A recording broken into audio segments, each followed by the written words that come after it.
I do videos about anime, and occasionally I do some on games. This show being both anime looking and based on a video game, and I got another excuse to make a short video. And yes, I consider it kind of anime because of the designs. I mean, look at those guys' eyes. Those are clearly anime. Oh my god! This video I know for sure will be short because the Castlevania Netflix series truly is short but sweet.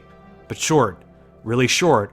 Like, who the fuck even makes only 4 episodes? Just make it one big special at that point. The series is actually based on Castlevania 3's plot, but also pulls story elements from Symphony of the Night for the sake of fleshing it out. In this, the series actually has a pretty solid way to establish its cast and its purpose. Castlevania 3 having multiple interchangeable characters, and of course all being for the sake of slaying Dracula. That being said, the characters so far certainly don't seem to be much deeper than their video game counterparts. Trevor Belmont isn't exactly going to be noted for the deepest of development, him always wanting a beer, and generally just mad at the world. This also extends into the religious aspect, which has the standard old guy with a hard-on for the big man upstairs. The antagonist bishop is pretty much your discount creepy evil priest, so all this amounts to is a standard corrupt church doing corrupt things and being creepy and vague about it. However, I did very much enjoy Dracula. In terms of being a generally upset man being triggered into genocide and being as menacing as possible, he's pretty good. While I can't much speak to the quality of the voice acting in general, Dracula's actor at least nails the character, and I adore every time he comes on screen, however few times he does. Now, the quality of the show is where it shines. While the animation isn't necessarily perfect, it isn't anything to snuff at. Character designs are stylish, and action scenes are great themselves, with fluent movement and impressive on a technical scale. The thematic elements of dread and sorrow really show in the backgrounds and settings. This certainly isn't a very colorful experience, and Castlevania does a good job at showcasing that.